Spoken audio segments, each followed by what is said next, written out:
6 ministry interns on a mission to bring a message to a country devastated by a magnitude 7 earthquake. After the earthquake, they were basically with the clothes on their back. Their mission to bring more than just relief supplies, but also the message of Jesus. However, it wasn't easy. Right as I was about to start the gospel soul winning script, one of the military men came in, he yanked me right out of the pile of people that I was about to witness to, dragged me out. In the midst of tragedy, can the team triumph and overcome obstacles to bring hope for Haiti?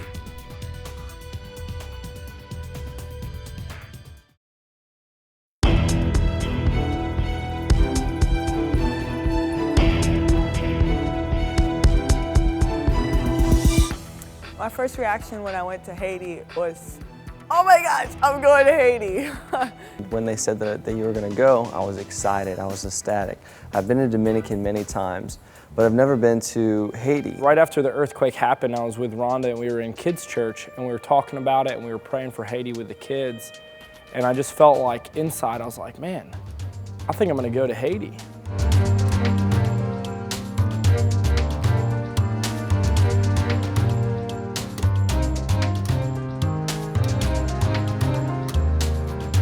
The preparation for the trip was probably one of the hardest things because we only had maybe a week or less than that where we had a lot of things to prepare. So we had a lot on our plate right off the bat from day one.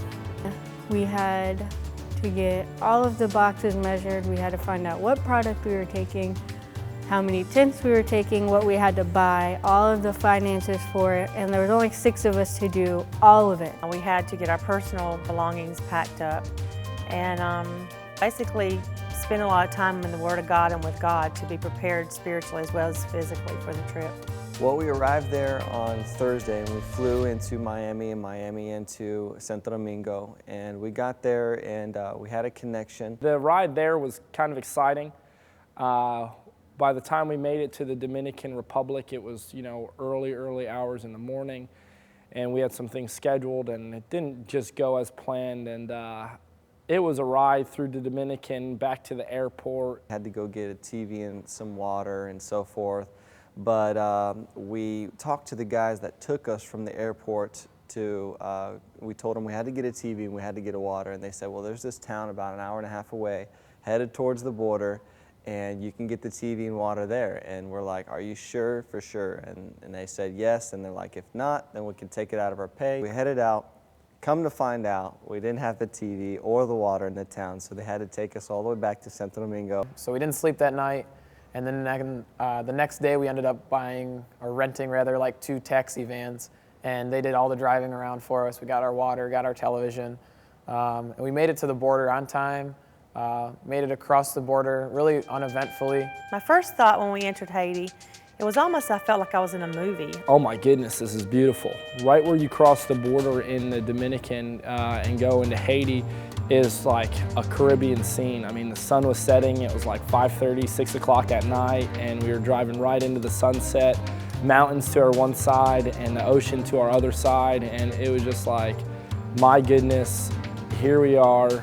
I thought the people were just as beautiful as the country, just everything, their facial structure and everything. That was like one of the first things I noticed. When I saw the devastation there in Haiti, and we were about 7 miles out of Port-au-Prince, so we didn't quite get to go into Port-au-Prince. We came pretty close sometimes, but it's just one building would be fine, and all of a sudden the next building, 3 or 4 stories, would be completely crumbled and smashed down to the bottom. It's just crazy, and you'd see buildings, huge cracks. My reaction for when I first crossed into Haiti was, whoa, it stinks. I mean, it was just not, I guess I wasn't used to the smell of the dust, and I mean, I don't think there was any dead bodies around, but it really kind of stinked. And surely after the earthquake, they were basically with the clothes on their back and with the shoes on their feet. And when we went to the tent cities, many people had just developed their house as bed sheet, as a tent that was made out of plastic, and the devastation was just enormous.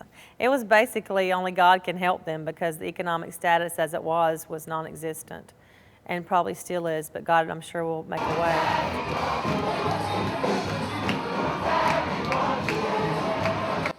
Second day, we arrived. The whole entire Haiti country was doing a 3-day fast and a 3-day prayer from 6 a.m. to 6 p.m. All the Christians in the entire country of Haiti. And the church was doing that, and we were on the last day, which was the Saturday. Saturday we arrived at the church, and there is hundreds of people outside under tents and tarps, and the church has all the pews removed, and it's packed full of people, maybe a good 1,000 people in there. The people were just, especially in the church, were very hungry. You know, the country was just in a state of desperation. Even though that town wasn't as widely affected, but the people just had eternity on their hearts. As I walked through the crowd, I was shocked at the need and the humbleness of the people. They were happy we were there, but they were so crying out to God, wanting Him to touch them. There were not only church people there, but people from the town that were there participating in the prayer vigil. And a witch doctor, this guy is the priest of all voodoo. I mean, the high, priest, this guy does everything.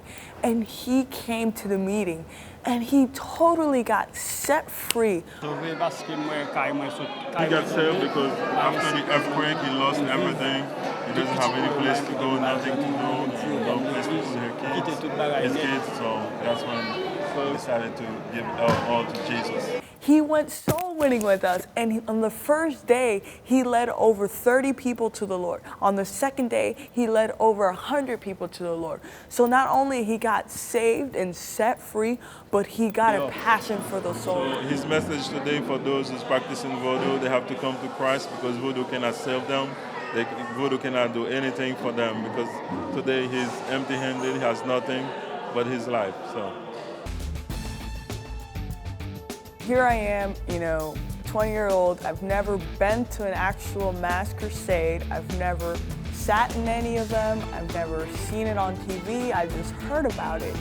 And so here I am, I'm about to open up a mass crusade. God put a message in my heart, but are these people really going to receive it? And